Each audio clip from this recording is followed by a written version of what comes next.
Welcome to the EEP Africa Knowledge Week. Today is the third and it's the final event of our Knowledge Week, and I'm excited to moderate this webinar because I'm absolutely sure that this is going to be the best one, the most interesting one. My name is Lauri Tuomala and I'm the head of portfolio and finance for EEP Africa. And I would usually start these events by saying that happy to see you all, but this year it doesn't really work.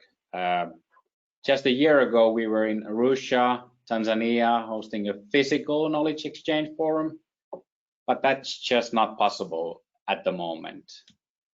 But I'm equally happy to have you all join this webinar. This is the safe way to work now during these uncertain times, and let's make the best of it and then enjoy this webinar, and hopefully we can come back even stronger in 2021. And today is all about looking back and looking forward. 2020 is actually a celebration of 10 years of EEP Africa in operations. And we glance back at the history, but we also, most importantly, want to look forward into a more sustainable future with today's webinar. Then we go to the agenda of the webinar today. We have some really interesting topics. From Finland's Ambassador for Climate Change, we'll start off with a keynote address. Then we go to the Project of the Year award, the 5 nominees, and then awarding the winner. And then we have a new section and a new award on rising energy leaders this year, and we'll have all the rising energy leaders that were selected join us for a roundtable discussion, and then also a Q&A from the audience to ask any questions from the panelists. But let's start off with a poll on where you are participating to this event. We've done this for all of the events and like to see where you are now joining us from. So if you could find your region, click on it and submit your answers. So then we'll get a good view on where you're coming from.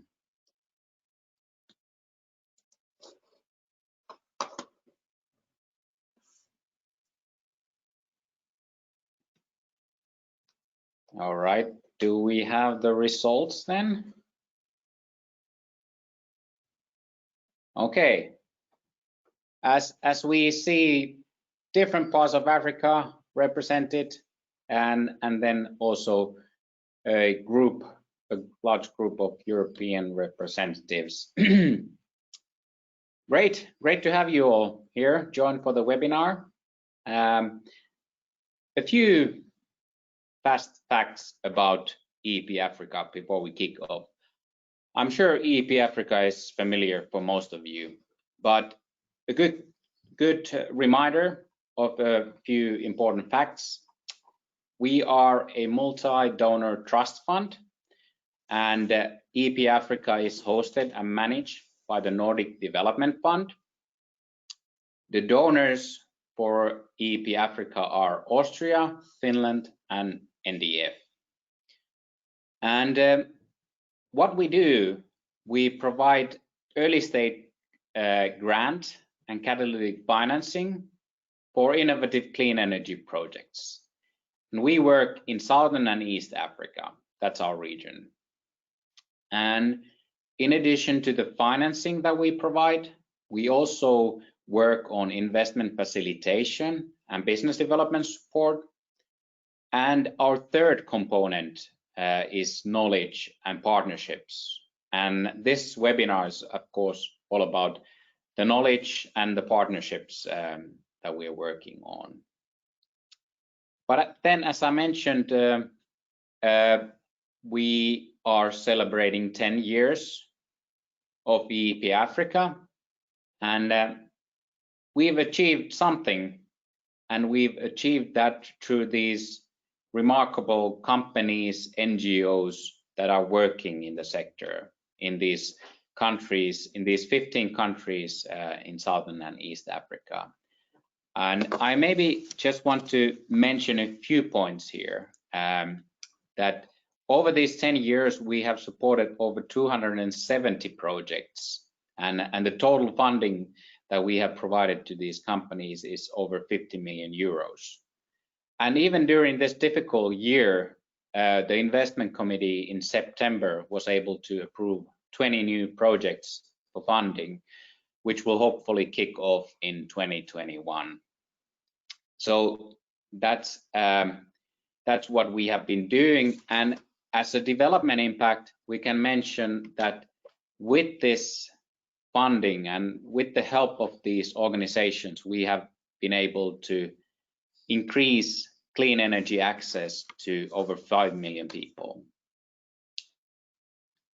But then I want to actually turn into to a video where we will show a few photos and visuals of the things we have been working on. So let's start with the video.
All right, hope you enjoyed that video that we showed you some interesting projects there, like a wave project on the coast of South Africa that you saw. But maybe then going into the first real section of the webinar, I want to mention that today it might seem obvious that an initiative like EEP Africa is needed, supporting early stage companies in creating productive uses of energy and access to clean energy. But back in 2010, this was not so obvious, I would say. But the Ministry for Foreign Affairs of Finland had a vision of a more sustainable future, a more climate-friendly world, and therefore EEP Africa was initiated by MFA in 2010. And this is a good segue to the opening address we are about to hear. And I want to welcome the Ambassador for Climate Change, Jan Wahlberg, from the Ministry for Foreign Affairs of Finland, to give the opening remarks. Mr. Wahlberg, the floor is yours.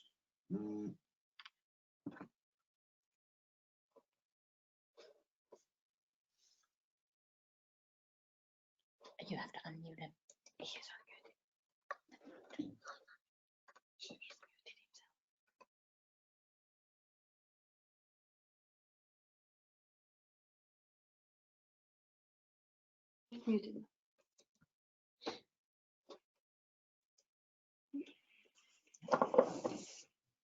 Ambassador, is the technology helping us today or working against us? Can you hear me now? I can hear you perfectly. Did you hear what I just spoke or? No, we have not heard. If you can start your remarks now, we can hear you. Okay, so I was apologizing basically for having technical problems, but I'm very glad we have the voice here. So a warm greeting from cooling Helsinki. It's late autumn here, of course, and getting dark already early at this stage. So first, I would like to thank you for joining us today to this exciting event to celebrate the 10th anniversary of EEP Africa and the winners of the annual awards to be announced later. Looking back, the Energy and Environment Partnership Program for Southern and Eastern Africa, or better known by its acronym EEP Africa, was launched in 2010 by the governments of Finland and Austria, and initially hosted by the Development Bank of Southern Africa. At that time, Finland had actually initiated together 5 regional EEP programs, starting from Central America in 2003, and then covering the Andean region, as well as the Mekong region and Indonesia in Southeast Asia. The basic idea behind all EEPs was to find and help develop innovative business models that can be scaled up to bring access to sustainable energy to those people that are in great need but are not reached with centralized grid connections, while also mitigating climate change. Since the early years, the EEP Africa has grown and transformed through several phases into the present-day multi-donor trust fund covering 15 countries in Southern and Eastern Africa. It is also the only remaining one of the EEP programs, partly because of the importance of addressing the still high energy access cap within the region, but partly because of the successful implementation of the program and the high demand for its financing. Well, this takes us to the present moment. And where are we now? The EEP Africa Fund is now hosted and managed by Nordic Development Fund, with funding from Nordic Development Fund itself, the Ministry for Foreign Affairs of Finland, and ADA, which is the Austrian Development Agency. Since 2010, EEP Africa has committed more than 70 million euros and supported nearly 250 projects that transform lives and livelihoods. According to the recent evaluation by the Trust Fund, EEP's value added is perceived as being its willingness to take risks and invest in early stage companies and unproven technologies or business models. It is clear that EEP Africa has had a significant impact in the targeted sector by increasing access to sustainable energy, especially to last mile customers, while achieving several climate and other co-benefits, including job creation, income generation, women's entrepreneurship, to name a few. As a part of Finnish foreign policy, climate change mitigation and adaptation are of high priority. The government of Finland is committed to achieve a carbon neutral circular economy in Finland by 2035. We are also in the process of developing a new Africa strategy, recognizing the ever-growing importance of the continent and its 54 diverse countries as a partner for green recovery and sustainable development. Therefore, we see EEP Africa to remain very relevant to us in the coming years. We also seek to welcome other donors on board to help meet the substantial unmet demand for early stage financing and business support. While we are looking forward to the exciting future of the EEP Africa, let us pause today to celebrate not only those who will be later announced as winners, but all of you, all your brilliant and hardworking entrepreneurs and project developers who, despite even the increased challenges posed by the COVID crisis, have continued to implement your projects and create new ones to achieve the program objectives. My humble thanks to you all, and please continue making us proud of your achievements as we are today. Thank you very much.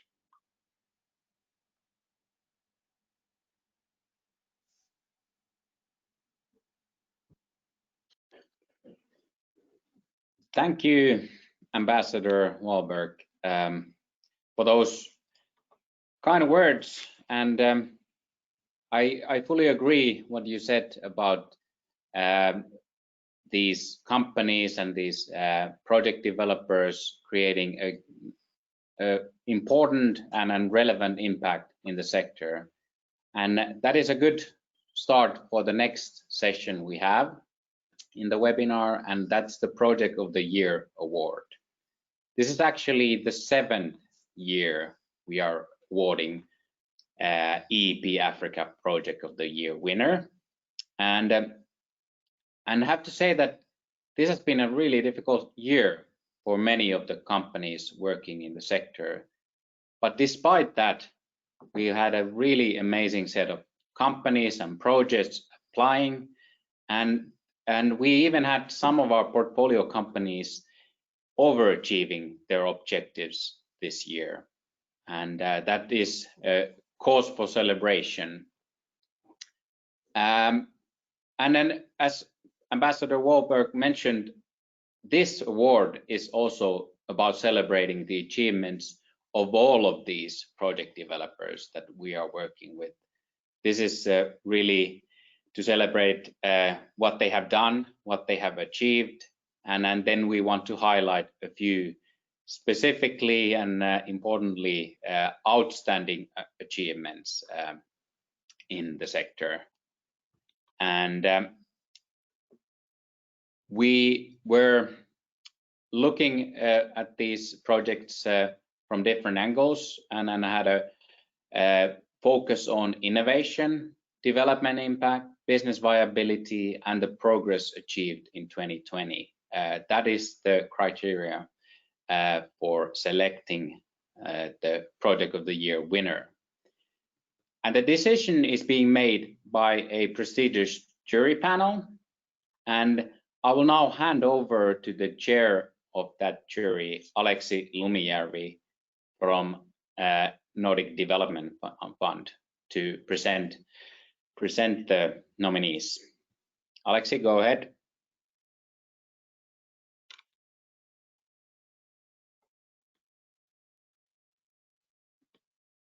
Thank you for unmuting me.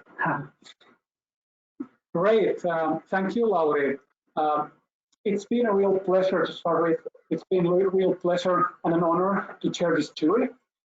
Our jury consisted of 4 members in total, so let me start by introducing the other 3 members to you. We have Michael Kiza, Program Management Expert at East Africa Center of Excellence for Renewable Energy and Energy Efficiency. We have Jeffrey Prince, Head of Renewable Energy at IKEA Foundation. And we have Nishdeep Sethi, Deputy Head of Structured Finance and Products at African Guarantee Fund.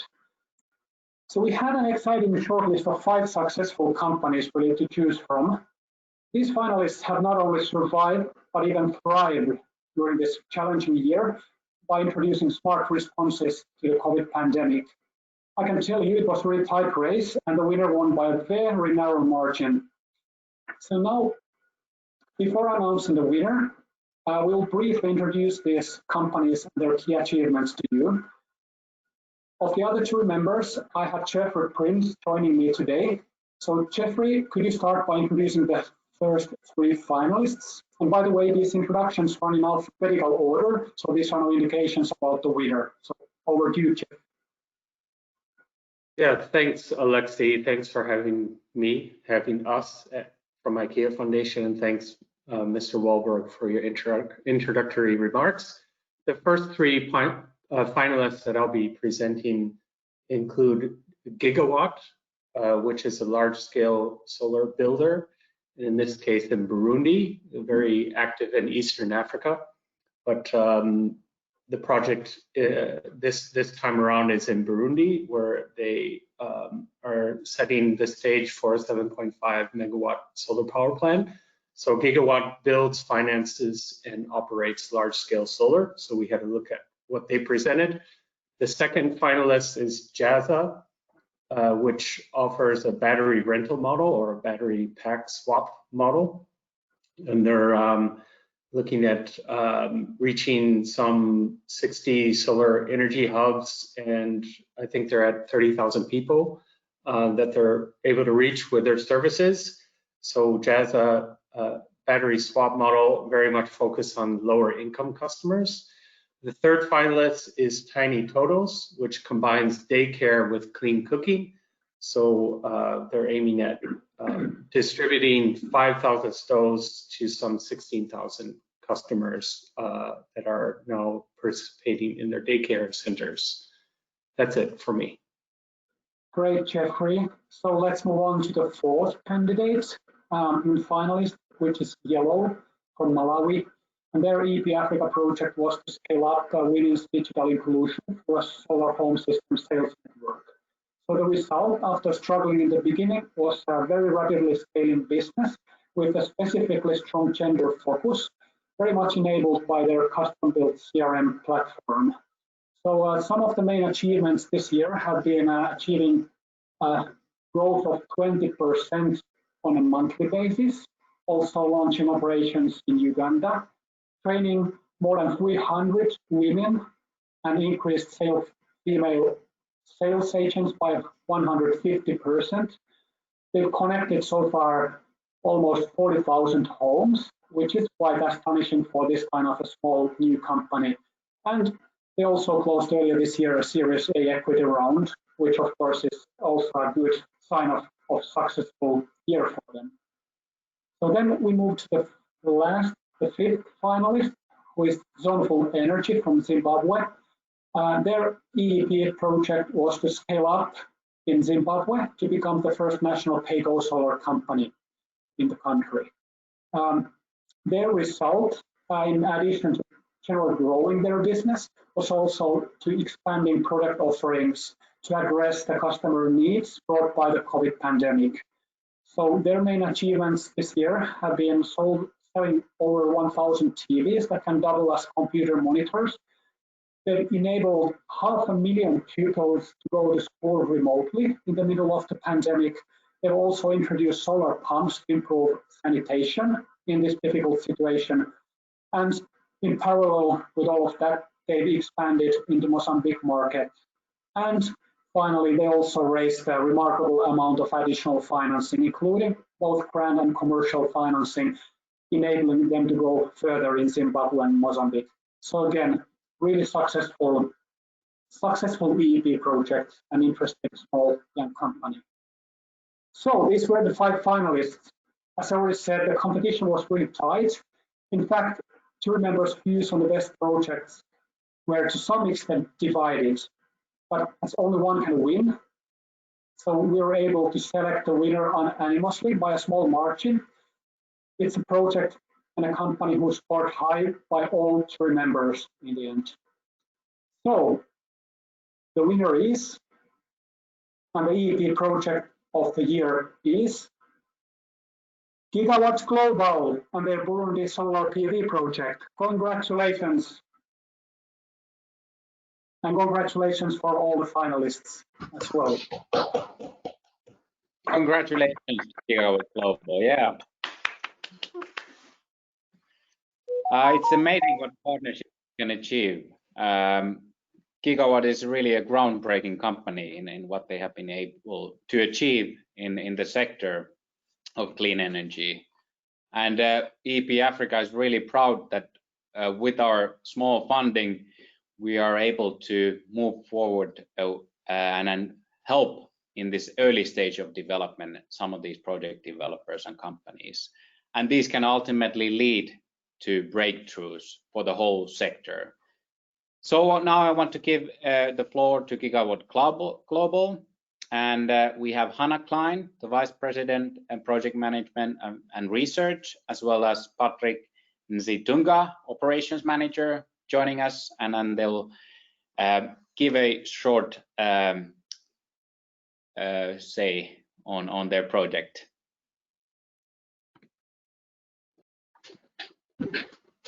So thank you, Lori. Can you hear me? We can hear you, yes. See you though. Can you turn on your camera? Maybe we want to see you as well.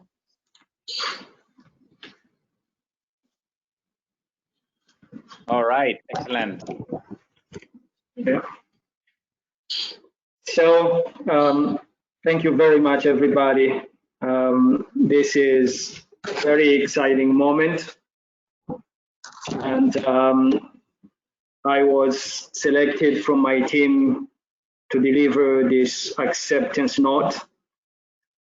On behalf of the entire Gigawatt Global team, I am very pleased and grateful to accept this special award. As Burundi is a frontier market in sub-Saharan Africa, EEP's support early in this project was absolutely, and I'm saying absolutely critical for us to have a partner to share some of the financial risks that we could not have otherwise undertaken. This is a truly great example of how public sector can help offset high market risk and lower the entry barrier to allow the private sector to do what it does best, being efficient, practical, and goal-oriented, but at the end of the day, get things done. It was by working together with the EEP that we realized our mutual goal of increased clean and renewable power for economic development in one of the world's underserved countries. We are likewise grateful for our other financing partners because it is important for us to highlight them who trusted our team to design and implement the project, addressing all of the various challenges because we had so many challenges. The country was going through a political unrest, and where there hasn't been any project over the past 30 years in country. But together with EEP, we thank REP, which is the Renewable Energy Performance Platform, Inspired Evolution, the African Trade Insurance, DFC, and BIO for their support and contributions. This is truly an international collaboration for transformational development through green power for economic growth to millions of the world's most vulnerable population. I would like to conclude by saying that myself and the entire Gigawatt Global team are grateful for this award, and we are very much encouraged by our accomplishment in Burundi. And in other frontier markets, we are developing a renewable energy project such as Liberia, South Sudan, DRC, the Comoros Island. And these projects are no longer markets or projects that should be considered as unachievable. Rather than together with the right partners like EEP, we can accomplish what others previously thought it is impossible to achieve. Thank you very much. And we are very, very proud of this award. And we thank you one more time for your support. And we hope to work together in the near future and in other markets. And thank you very much. We have a feeling of pride this evening. And we thank you very much for your help and support. 2020 has been a very challenging year across the whole globe, as we all have noticed. And we are specifically proud that this construction of the project happened in this year to boost the Burundian economy when nothing really is happening, providing all these jobs and all these indirect benefits to the economy is tremendous. I also want to thank the Burundian team, all the members in Burundi who have been working when nobody could travel to Burundi until October this year. They did a fantastic job. We're so proud. And I think success of the Burundi project is that we are a very diverse team in Gigawatt, and we have a deep-seated trust for each other. We work hard and our unearthly determination to make an impact, and that's why we managed. Thank you. Thank you. And once again, congratulations to Gigawatt Global. And we really hope that the work Gigawatt has done paves way also to other project developers in Burundi, and also hopefully more broadly in the region. But I also want to congratulate all the other nominees, Jaza Energy, Tiny Totos, Yellow, and ZONFUL, for the amazing results and achievements you have been able to do this year, being a difficult pandemic year especially. But then it's time to turn our attention to the future, and a new thing we started this year. As part of our 10-year celebrations, we thought it would be important to recognize some of the rising energy leaders in the sector. But before we go into that, I think we would like to do another poll. Maybe some of you would like to take a look at the question and provide your thoughts on what are the most important characteristics of a leader. There is no right answer for sure. There are many types of leaders, but vote for the thing that is most important for you. And we'll wait a few more seconds, and then we'll show the poll results. Do we have already results to show? Okay, let's see. Determination is the most important. I would say this year, for sure, that is an important skill and a characteristic of a leader. But then we turn to the discussion, and then our 5 rising energy leaders that we have chosen based on the applications.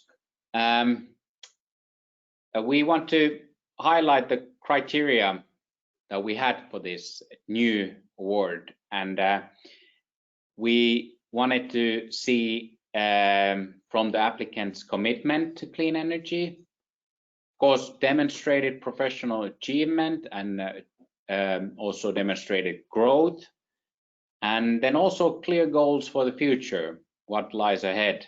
That was important. And the age limit was 35. So that was those were our criteria for this. And we're not going to select one individual winner here, but we want to highlight all of these rising energy leaders that we have chosen from the applications that we received.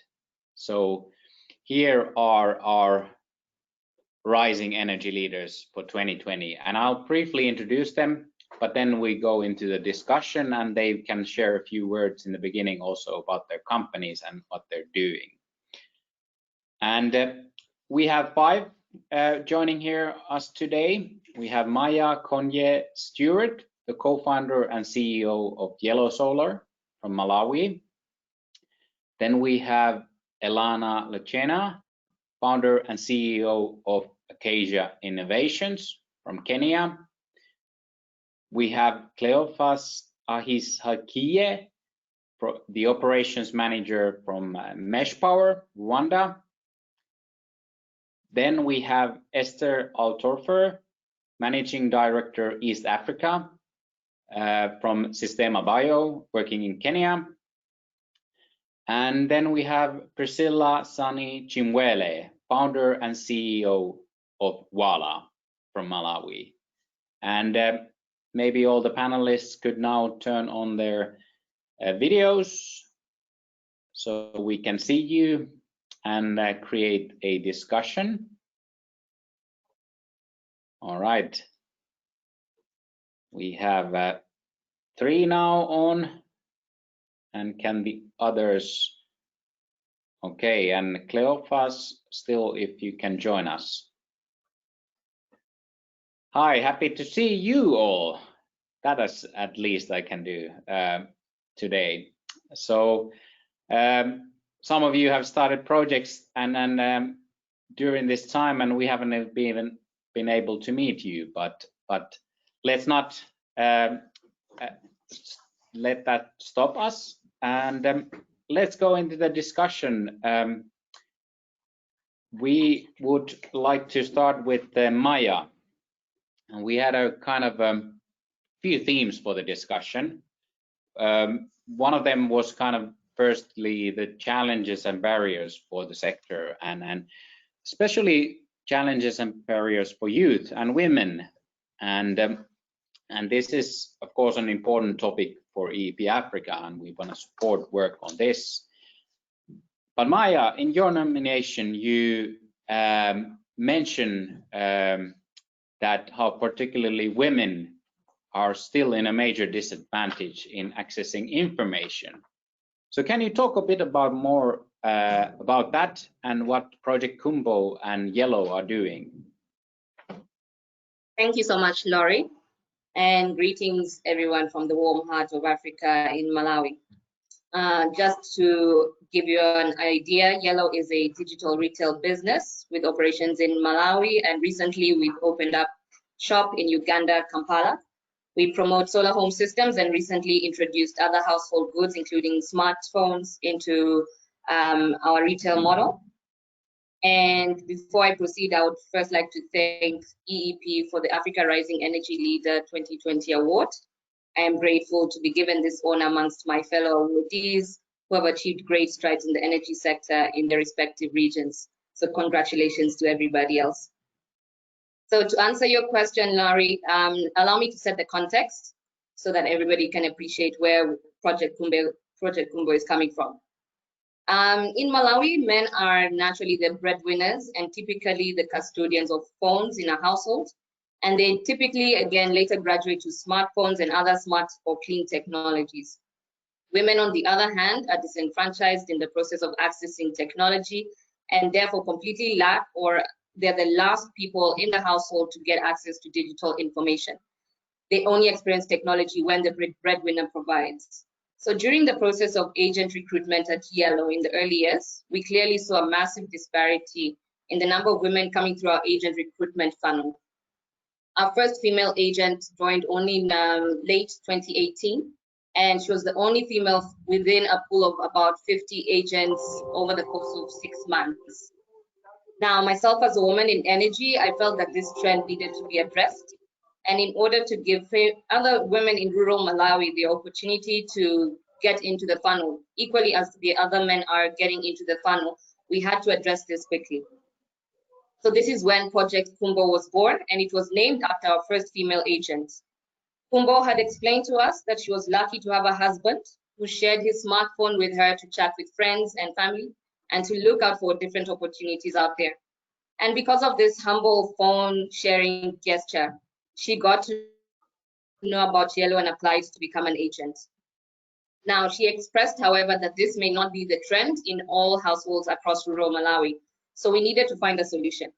We have to basically discuss what are the challenges on the ground and how can we address them. So these deep-rooted conversations were ongoing regarding gender inequality in the energy sector and how it's impacting women's lives. We also wanted to educate women on how to leverage digital literacy towards empowering them to succeed in their own communities. And finally, but most importantly, we needed to provide the women a smartphone. All our activities require access to a smartphone because it is a digital-first company. So this basically set the stone for Project Kumbo pillars, which include awareness, education, and access. With partnership with EEP, and what we plan to achieve even beyond financing from EEP is to see hundreds more women like Kumbo entering the energy sector by providing digital tools and followed by digital literacy training. If we can achieve this, we would be able to tackle gender inequality both at community level, but also in the energy sector. If we fast forward to today, with that small investment of a smartphone of $50, inclusive of digital trainings and an opportunity to become a yellow agent, we have seen women who were unemployed at some point, youth women transforming household dynamics and becoming breadwinners overnight. We have also seen single mothers who have 5 children earning more than $400 in under 2.5 months. This is money that they have never earned in their entire lives at a short period of time. We have empowered women to empower other fellow women and show them that there is no roof too high for a lady to climb to provide light into a household. So today, with more than 80 women, we are able to achieve all our objectives under the EEP project, Project Kumbo, and Yellow is living up to its motto of making life better through access to digital tools. Thank you, Larry. Thank you, and I think the story of and the name Project Kumbo we remember from the first application that we got from you, and it's a story that needs to be told, I think. But then I would ask Esther actually kind of about similarly about barriers in a way, but because you mentioned that you have 2 specific goals that you want to work for, and that's fighting for women empowerment and fighting against climate change. So do you want to elaborate on that? Yes, sure. So thank you. First, allow me to really thank EEP for this award. It's a very important recognition, especially in a difficult year like this one, that to be recognized at the end of the year for all our efforts, and congratulations to the fellow leaders here. And I look forward to hopefully work together or collaborate in the future. Yeah, I do really want to fight against climate change and for women empowerment. I think I consider climate change as being overall the sort of umbrella problem of many other problems below it. So by focusing on fighting against climate change, we can actually solve many other problems, whether it's bringing peace or providing food or empowering women, because women are disproportionately affected by climate change. They carry a heavier burden in terms of climate change. Specifically in Kenya, women are the ones who are looking for firewood. Women are the ones who have to walk further and further as there is less and less firewood available. They are the ones who have to fetch water if there is no more water available. So for me, those 2 sort of challenges are directly intertwined, and by focusing on reducing climate change, we directly work towards empowering women by lowering the burden that they face on a day-to-day. And this is one of our core priorities at Sistema Bio. We provide waste to energy solutions for smallholder farmers by providing them with technology and financing to transform the waste of their animals into clean cooking fuel, biogas, and into organic fertilizer that they can apply directly on their crops. And this really reduces greenhouse gas emissions drastically and contributes to women empowerment by being a clean cooking fuel, clean cooking solution that really directly creates more and more time for women, improves their health, and also allows them to produce their food in a sustainable and organic way by applying the biofertilizer. So we called our EEP project Biogas for Women by Women because our goal is to recruit 100 female sales agents, and I'm really proud to represent the women on my team and my entire team today because they have really done an incredible work this year. We've had several promotions of sales agents who have done their entire career at Systema Bio and now become regional sales managers. And one of the two is a woman, and I'm very proud of her, and she's done really amazing work. And I'll pause here for now because I could speak about them forever, but I really want to carry this award on behalf of the whole Systema Bio team in Kenya and over the world, who is every day working towards fighting against climate change and empowering women. So thank you. Thank you, Esther. And yeah, I think you are doing an amazing job, all of you. But biogas, it's a challenging sector in the clean energy space, and we hope that you can move forward and scale up. And but then I would actually like to ask Priscilla next, say a few words. You had an interesting career. You were working for international organizations, but then you decided to take another step and start your own business. And despite these challenging operating environments, you chose to take the risk and go for that. So could you share us your story and why did you make that move? So I hope you can hear me. It started raining quite heavily on my end, and I hope it doesn't mess with the internet connectivity. We can hear you fine and see you as well. Okay, great. So my name is Priscilla, and I am the founder and chief executive at Wala Limited in Malawi. And we focus on the productive use of solar for agriculture. So that would be solar irrigation, solar milling, value addition, those kinds of technologies. And as you have said, Lowry, that my background is in development. I've had a long career working in development. So I spent the majority basically of my employed life working for the United Nations. I started off here in Malawi, and my last post was in the regional office in Ethiopia and Addis Ababa. And my background basically should tell that my passion is in development. That is what drives me. That's what has always driven me, and helping move the continent forward, helping change the lives of my people and other people across the continent who might have not had the same access to resources and opportunities as I have had. So I did that for a long time, about 10 years. And after 10 years of doing that, so I started relatively young. I entered the system relatively young.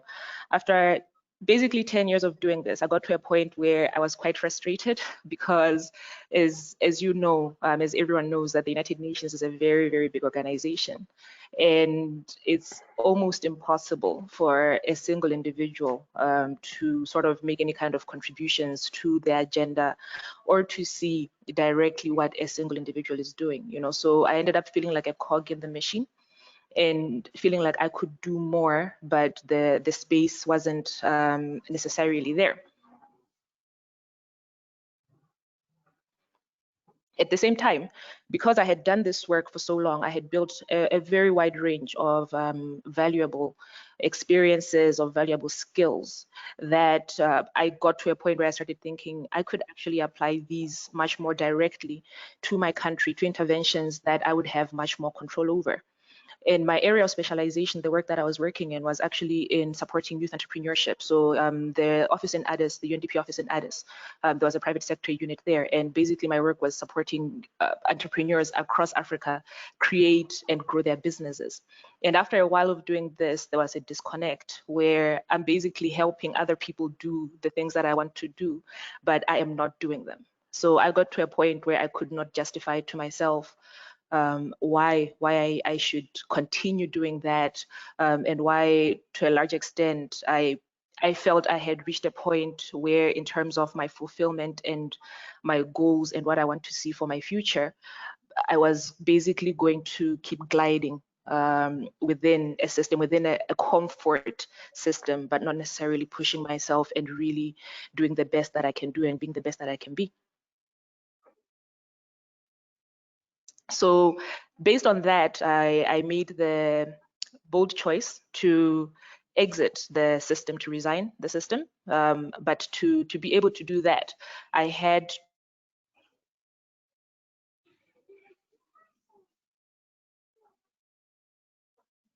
to do a couple of things. So the reality is, and I know this from talking to a lot of entrepreneurs and working with a lot of entrepreneurs across the continent, that a lot of people in Africa have really, really good ideas. They would love to start their own interventions. They would love to start their own businesses, their own companies, but it's very high risk. You basically are starting a business, a company, and you have no idea whether it will work or not. You have no idea where your next meal is going to come from. Those are very real things that stand in the way of people that jump and making that leap. So for me, because I'm a planner, the issue was, okay, what are the things that would sort of block me from taking the steps, from doing the things that I need to do, which is leave the system and go and start my own thing back home. And the thing that came top on the list was that security, basically. So I made a medium-term plan to say, okay, so I'm going to start saving. Save towards a period, a time period, have a specific time that I need to exit the system by, and identify how much I need in terms of resources to sort of be able to live a comfortable life beyond that without having the pressure of that I don't have anywhere to put my head at night, I don't have anything to eat. And to do that, then, like I said, then I started saving and made very, very clear plans, very, very clear steps in terms of this is how much I need, this is the point at which I'm exiting, and this is how I'm going to get there. So that really helped me. And I came across a video that I want to mention because it really helped change my mindset. I don't know if the audience, the people in the audience that know Tim Ferriss, and he did a TED Talk that talks about defining your fears. So a lot of us, when we're thinking about the future, we define our goals. So where do you want to go? What do you want to do? How do you want to grow? But the question that Tim asks in this video is, what is the cost of inaction? So assuming you do not move from where you are, what is the cost of staying in that same space? What is the cost of staying frustrated, knowing you can do more but not doing it? What is the cost of never taking that jump and seeing how far you can go and whether you can actually do what you need to do? You know, so that really helped change my mindset and frame my mind in such a way as I was like, the cost would be too high for me to stay here. There are risks out there, but I need to try. And the reality of it was that I had the skill set because of the years and years and years of experience that I had gathered working in an organization such as the United Nations. And the issue was simply taking those skills and applying them to a local context, to a company, an intervention that would actually fulfill my life's mission. So in short, Laurie, that is how I got to where I am. Yeah, interesting story, and kind of really nice to hear that you made a real concrete plan, and then you just didn't take the leap without planning. Then, and that's of course a challenge in Africa, in many places, that there is no kind of safety net. So you need to kind of plan ahead. How do you do if you take that risk? How do you manage? The audience, if you have any questions, you can post them through the chat function. So and we can pull them up, and then we can ask the panelists what do you want to know. But then I want to turn to Elana and kind of something similar that what Priscilla was saying, the kind of entrepreneurial spirit. And we've had the pleasure to meet, and then we've worked a bit on EEP Africa project. And I have to say that I really admire your drive and your kind of want to get things done, as was mentioned earlier in the webinar. But where do you get your motivation to do that? How do you push your business forward? Yeah, thank you so much, Laurie. I do just want to quickly say thank you again, both for the award and really for the support that EEP has given my company, Acacia Innovations. It's been really instrumental in our growth in the last 2 years.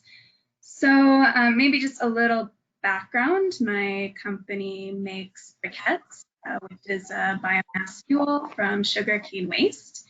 And I started it really because I was working in the briquette industry in Kenya before, which is, it's a small industry, but there's a few dozen producers of briquettes here and elsewhere in Africa. But yet when I was taking the technology to schools, specifically, most school owners and school cooks had never heard of briquettes. They were like completely shocked that you could use anything other than firewood or charcoal to cook. And they were like, this is genius. How did you come up with this idea? And I had to really humbly say, well, no, I didn't invent the technology. It's been there. But I realized there was a real opportunity that this type of clean cooking solution wasn't getting to the public and particularly to schools, because a lot of other companies either target large-scale industry or households directly, whereas schools in Kenya are where many school-age children are getting the majority of their nutrition. So there, and so we really built this company to serve that kind of missing middle of the market, and yeah, since have built our own factory in Western Kenya and diversified our sales. Of course, since COVID, with the schools being closed, we've had to sell more to factories. So that's been a big learning curve, but make a good push to make the business ultimately stronger, as we still remain focused on selling clean cooking fuel briquettes to underserved markets.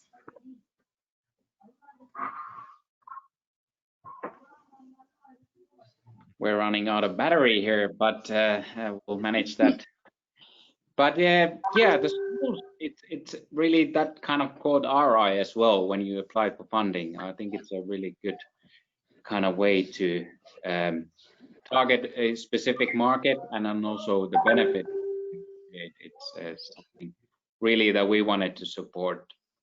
We also have Cleopas on the line. I don't think his mic or his video is not working, but if Cleopas, you can hear us, you have a very interesting story, and you've been working in the sector since the beginning, and first with your studies ongoing and so on, but that's a really interesting kind of progress that you have made. So would you like to share a bit about that journey? Hello, everyone. I hope everyone can hear my voice, right? We can hear you. Cool, thanks. Thank you very much, Loli. First of all, I would like to thank EEP for this great opportunity. This is going to pave my way, and my colleague at Meshpower, at also Rwandan colleagues around me. So my brief introduction. I'm called Cleopas Aishache, and I'm the operations manager at Meshpower. And Meshpower, we are a solar mini grid company that has operated since 2014 in Rwanda. We do both AC and DC solar technology across Rwanda. In the history, we have ever had more than 80 microgrids serving more than 10,000 people in the remote communities in Rwanda. Currently, we have up to 50 customers, 50 microgrid, and more than 5,000 households connected. And among these sites, these microgrid, more than 90% are fully owned by Meshpower, and then less than 10% were built in partnership with other humanitarian organizations such as Alight, former American Refugee Committee, Global Livingston Institute, where we have a microgrid in Uganda at Ecolodge. We have also a couple other microgrid we built in partnership with Empowering Village, and so many. To answer your question about my journey in the clean energy sector, first of all, I would like to let the public know that I was born and grew up in a very remote area. My mom and my siblings, we had no access to electricity at all. And Unfortunately, till now, my mom is not yet connected to any improved electricity access. Then I faced a lot of negative impact caused by lack of access to electricity, of course, such as being unable to lead my studies after school. I had some health complications like eyes itching and breath complications due to inhaling waste from kerosene lamps. So at my village, we had no access to basic services such as productive use of electricity. We had no hospitals. We had no entertainment because lack of access to electricity. Then my first experience through this to the clean energy technology was back in 2012. I was volunteering in a small solar lighting kit trial project deployed by engineer students from Imperial College London at my specific home village, and they had the mission to address the problem of lacking access to electricity at our small rural village. At the time, I was a high school graduate. Then these engineers from Europe, they needed local young volunteers who can assist in the project.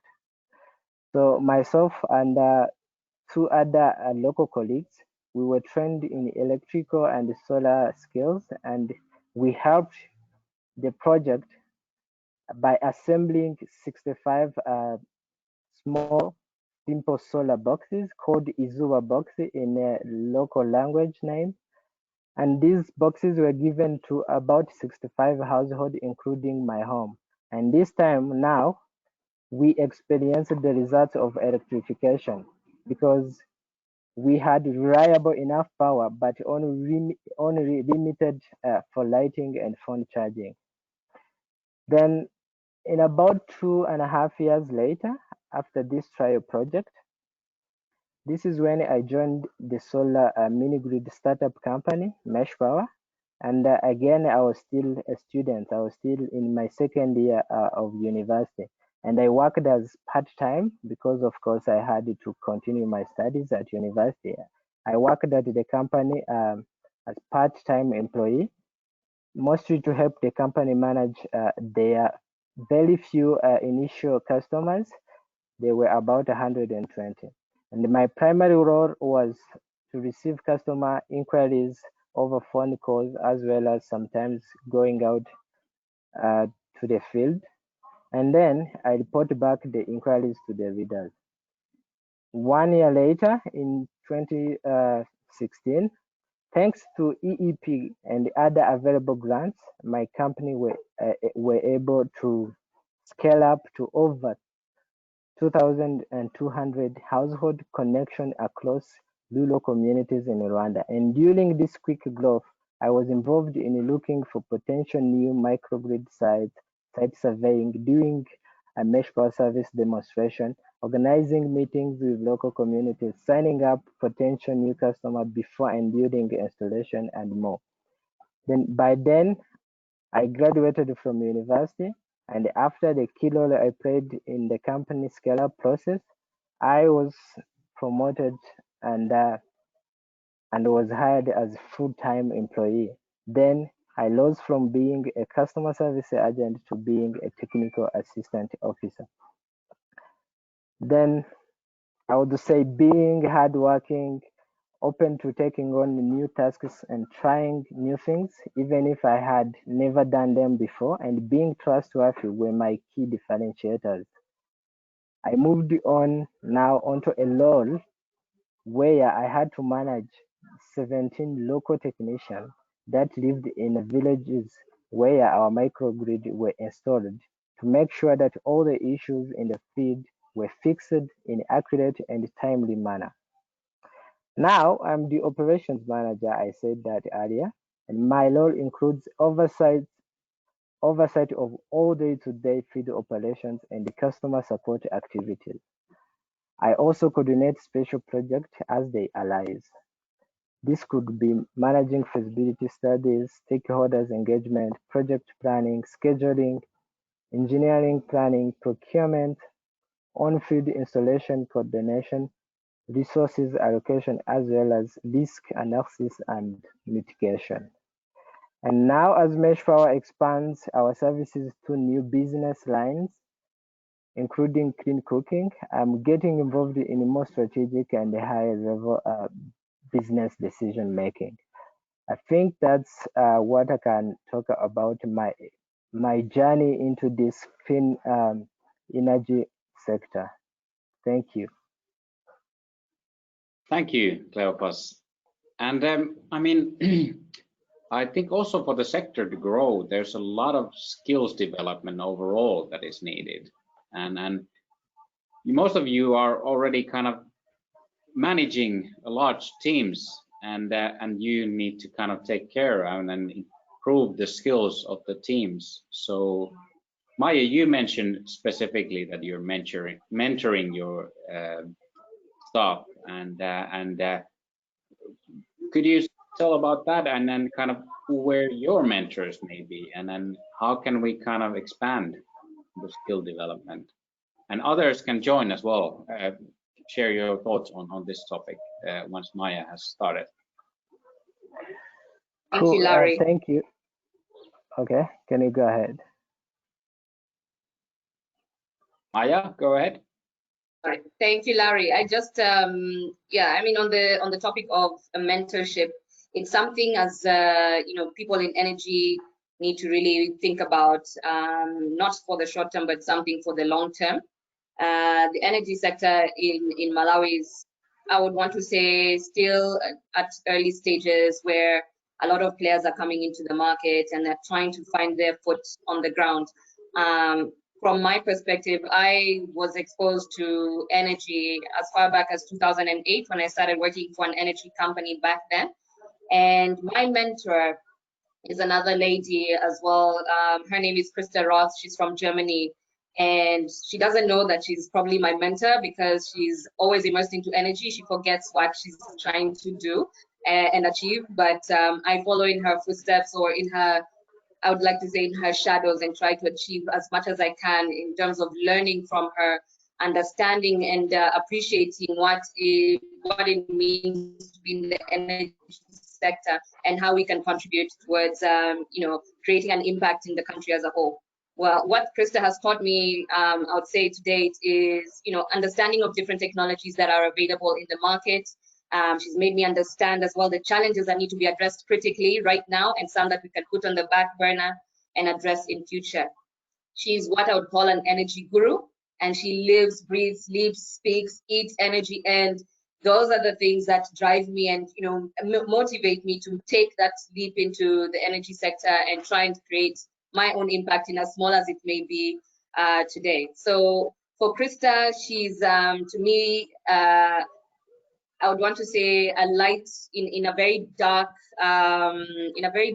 scenario, because we might find that we're put in a situation where we can't see a way out, but Krista will come in and give me an idea right away, and we'll start brainstorming and come up with a solution. And sure enough, within a few weeks, we've set up a business plan, and we're out there implementing. I've set up quite a number of businesses with her ideas to date, so I give her a lot of credit to that.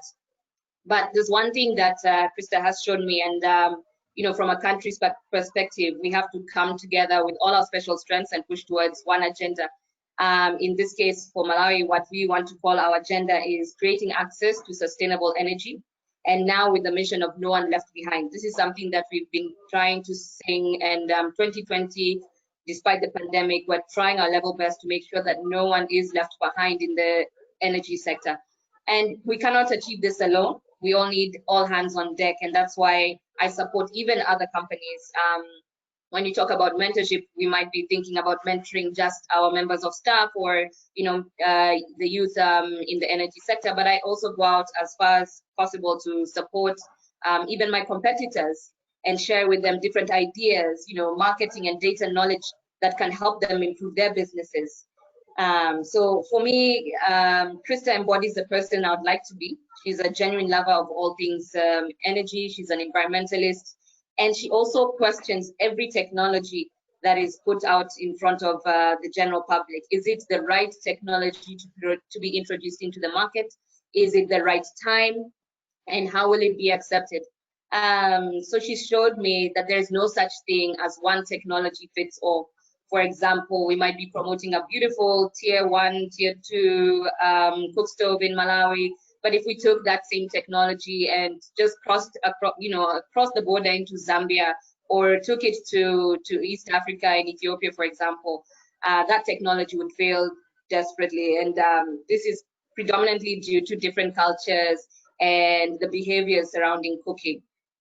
So with Krista by my side, we've also realized that, we have to basically look at technology from a different perspective, where we want to include the community, we want to include the governments as well in the decisions that we make in regards to what technology we're going to introduce.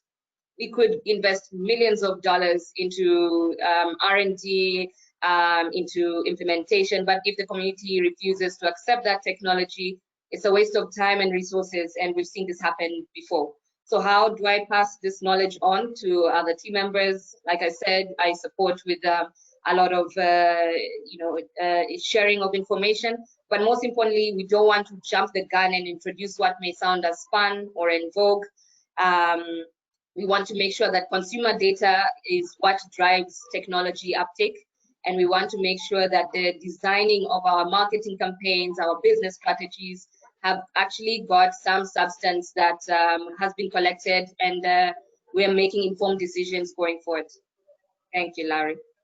Yeah, and then what you mentioned there about sharing information between the companies, it's really important, and then it's a bit of a shame that we can't have this physical event where we gather a lot of companies together, because usually there the coffee breaks, the drinks are the best part of those events, when companies kind of freely can talk to each other and kind of share information and kind of learn from each other.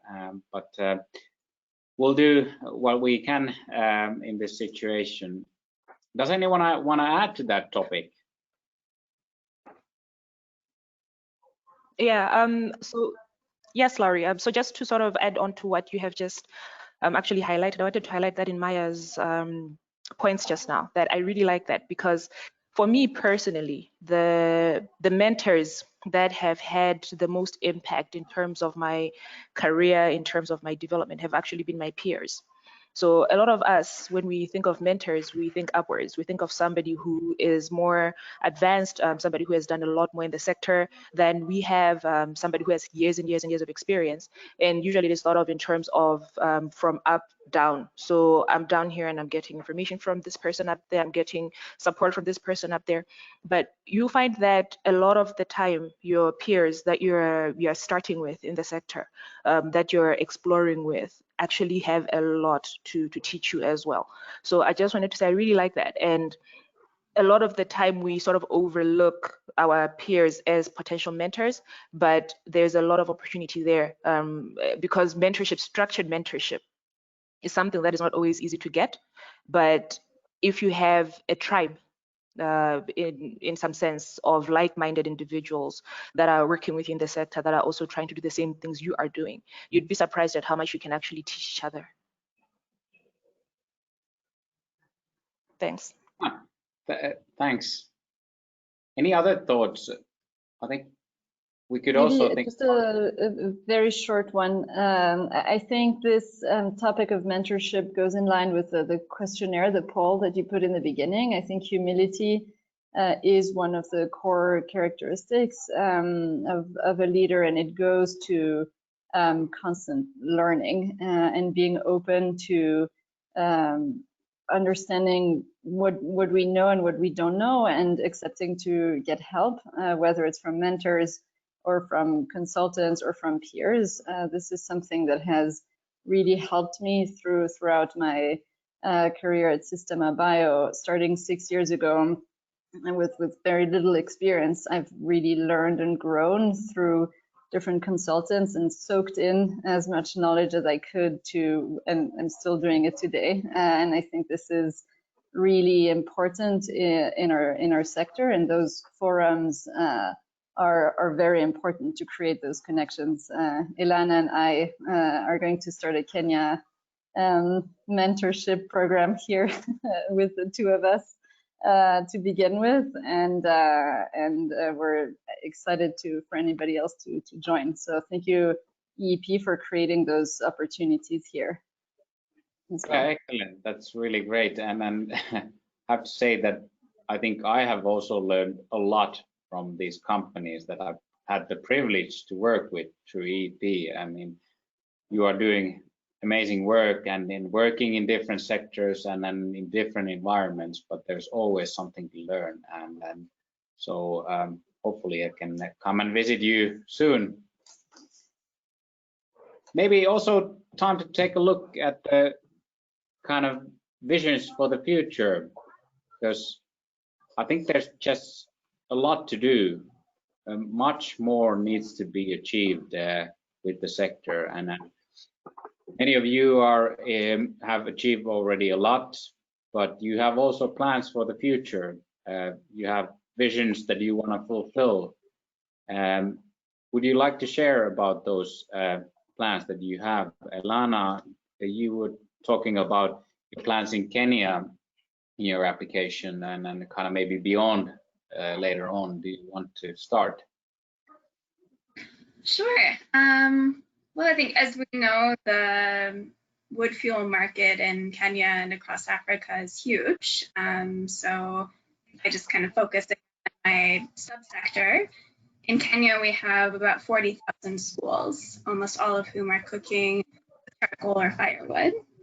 And to date, we've served 400, which isn't nothing, but it's still like 1% of the schools in Kenya. So there's a lot of room for growth both there and looking into industry, and the tea industry that uses literally hundreds of trees a day at every single tea factory, which could be substituted with more clean burning briquettes. And so it's really kind of a tangible impact in terms of trees that are preserved. The more that we can, companies and schools and institutions, and as well as households, to transition over to briquettes and other clean cooking fuels. So yeah, we're looking more in the next couple of years of setting new branch offices across Kenya so we can maintain closer relationships with our customers and offer after sales trainings, which we found is really critical to maintaining those customers, really doing the behavior change and the training for cooks on how to actually use these products. It makes all the difference. And as we expect that our production will go up, then the cost should come down as we reach economies of scale. So it's also really essential that we grow for financial sustainability. Esther, do you want to continue? I mean, I think you mentioned in your applications that you've been scaling up the business of Sistema Bio since 2014, and then that scale is really needed. And then biogas is a challenging part of the clean energy sector. So what are your plans? How will you succeed? Yeah, good question. I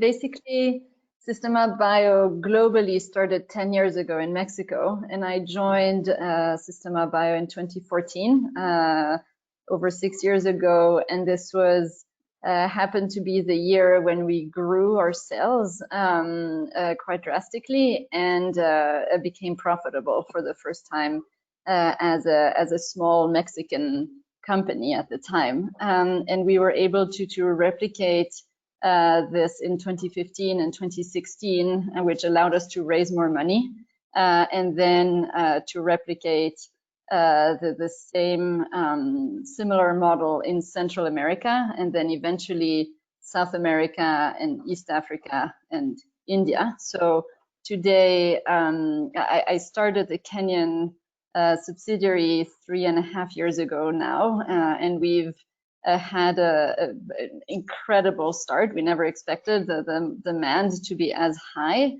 and then we've basically started facing a few more challenges in growing. So we've had two flat years in 2019 and 2020, so still being able to generate the same amount of sales and same amount of revenue, but not really of growing.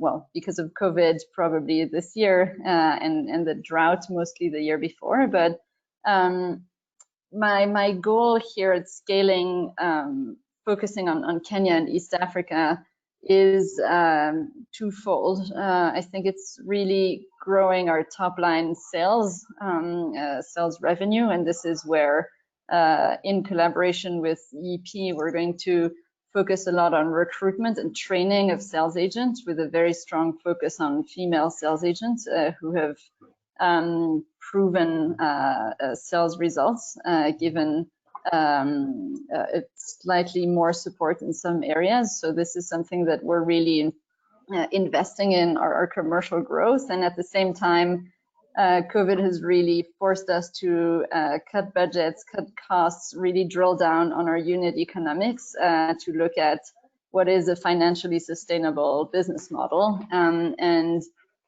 we have been able to make significant progress on our unit economics. So I think for us, the scale is going to start next year with really growth in sales through growing our direct sales team, and achieving break even through improved unit economics and more efficiency in the field, sort of trying to replicate on a much bigger scale what we did in Mexico 6 years ago. So hopefully that's only the beginning of a long journey of growth and impact. I think similar to Elana, there's over 2 million farmers in Kenya that could benefit from our biodigester, and I'm very, very proud to have reached 4,000, but it's very little compared to the potential in the market. So I'm really excited about what is ahead of us, and I hope we can have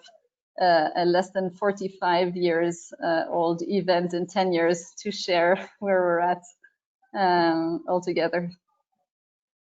Yeah, that would be great. There's actually a question for Priscilla, and that's linking to this team. And the question is about, how does Wala plan to stay and become financially sustainable beyond the kind of grant financing, the early stage financing that you are now in? So how do you see that? So I mentioned at the beginning that our focus is on productive use technologies for agriculture. So that would be solar irrigation and value addition. And previously, before sort of pivoting full-time into agriculture, we were looking at broad energy solutions that were targeting people that have some kind of income. And it became very quickly obvious that the majority of our population are actually off-grid communities that live in rural areas and have basically no source of sustainable income. So if we're only bringing products to them that they then have to pay for out of pocket, it becomes difficult in terms of where that money is going to come from. And that's how we basically ended up on the productive use technologies, because what productive use does is it enables you to generate the income that you need to pay for the equipment. Through support from EEP Africa, and I have to say that it would have probably been impossible to do this at this point if we had not gotten this support, the grant funding that we have received, because that really gave us the room to pilot, to test what we would like to do. And because we're a social enterprise, what we're implementing is a more or less soft business model, where we would loan the equipment, in this case the irrigation equipment, to the farmers, and we provide them with support to be able to generate the income that they need as efficiently and as effectively as possible using that equipment. So the reason why we applied for grant funding is because solar technology, and as my fellow RDs can be aware, and people in the room as well know, that solar technology is not cheap.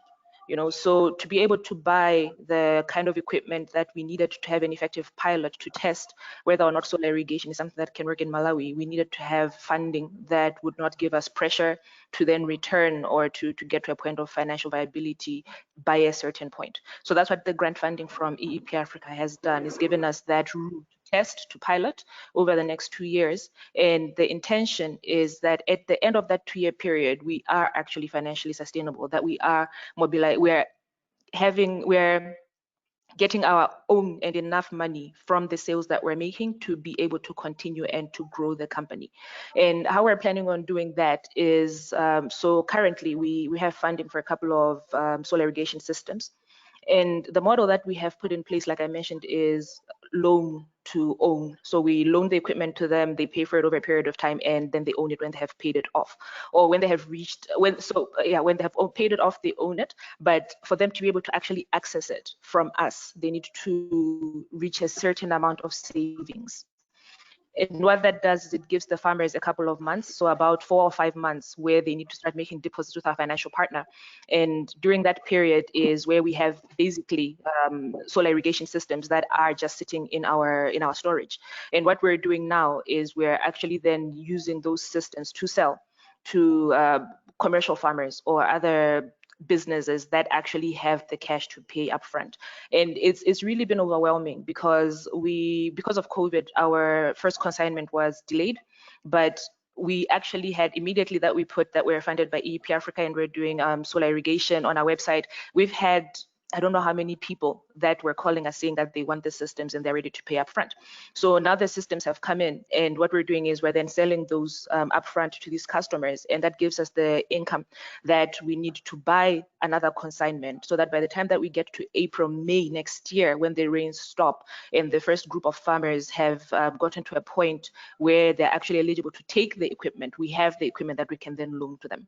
So we're doing a more or less hybrid model, where we're not just relying on loaning the equipment and just getting the equipment out to the farmers through grants, but because our intention is to actually get to a financially viable, financially sustainable point, we have set ourselves as a company targets that are much bigger than the funding that we've got for the grants, to say we need to sell these many pumps by the end of 2022, because we know that this is how much our operational costs are, and this is the amount of money that gets us to break even, and these are therefore the number of pumps that we need to sell. So all of the team members have specific targets that they need to sell a certain amount of pumps. So we're basically operating as a business. What we're doing with the EEP grant funding is we have taken that as a capital injection rather than as a grant. And as much as it makes it easier for us to move, we're looking at that as a capital injection that needs to be recovered through our sales by a certain specific point in time.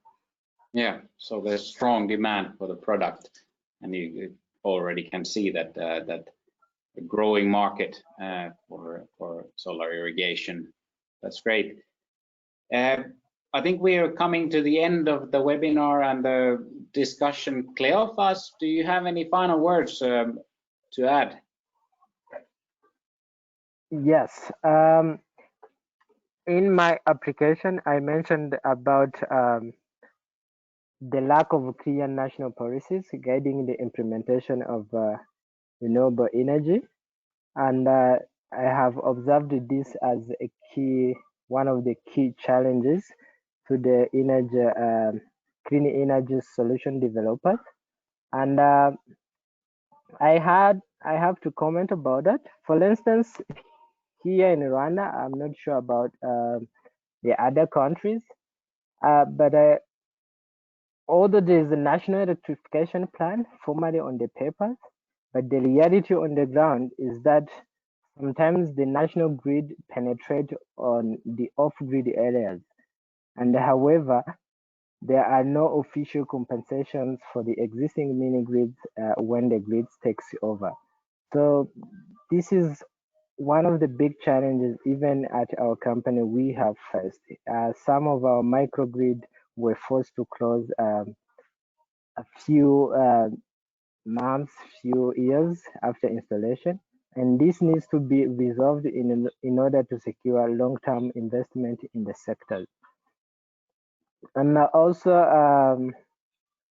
I would like to highlight the lack of subsidy, which affects also the operations of clean energy solutions, because the cost for private energy developers to set up and maintain their utilities is way too high, which means the cost for off-grid electricity is also still high to the end users, especially as a mini-grid company like Mesh Power, we have faced these challenges. Also, one last point is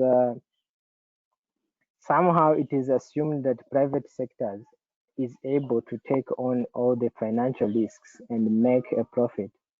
However, subsidy is something required, and subsidy have been required in all electrification plans around the world.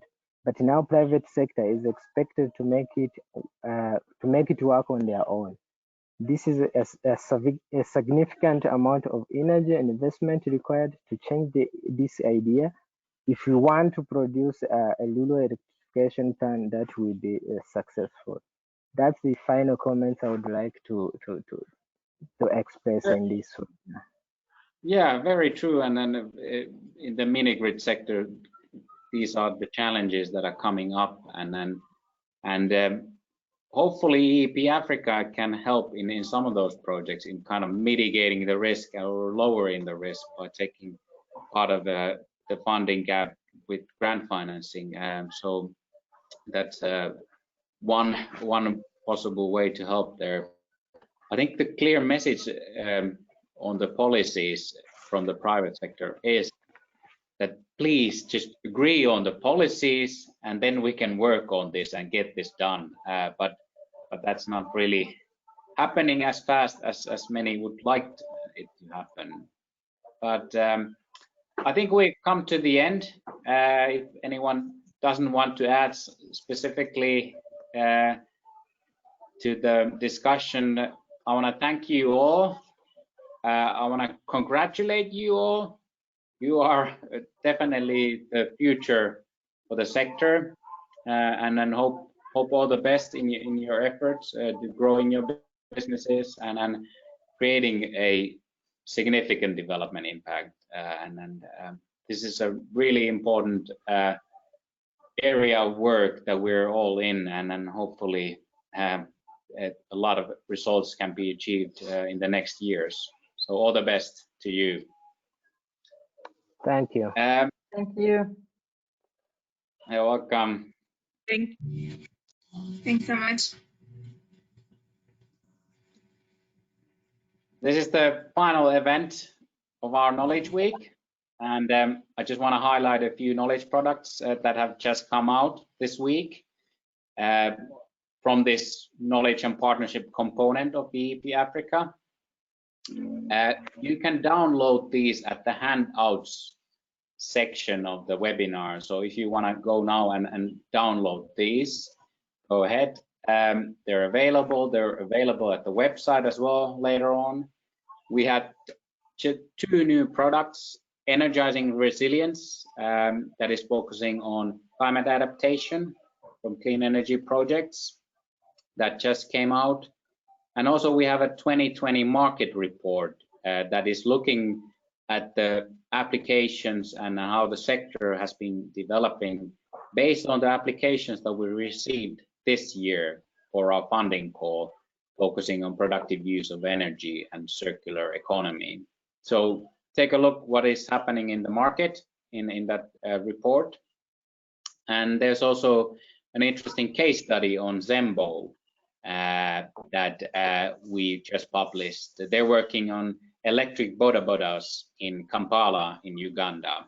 So take a look at that. And lastly, if you're not doing it regularly, you can go and follow us on social media. You can go to our website. There's more information there. You can learn about the projects. You can learn about your competitors, your peers. That's valuable information. And we have a letter that we send out approximately quarterly, so not very often. And there's some valuable information there as well. So take a look.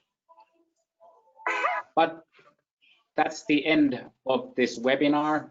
I want to thank you all that joined today. I want to thank all the speakers and panelists throughout the week that came along. And then secondly, I want to thank the whole organizing team, the EEP team that has put this together. It is a big effort from us, and then you've all done an amazing job. I want to mention that I'm surrounded by very competent women here, and it is a pleasure to work with these people in the EEP Africa team. I want to especially thank Tracy Dolan that's been coordinating this effort and the whole week. Thank you, Tracy, for all the preparations. And lastly, just want to mention also the donors, Finland, Austria, and Nordic Development Fund that make this work possible. So thank you all for joining, and then hope to see you in person in the future. That is my wish for next year. Well, take care, have a good day, good evening, and see you soon. Bye-bye. Thank you. Bye.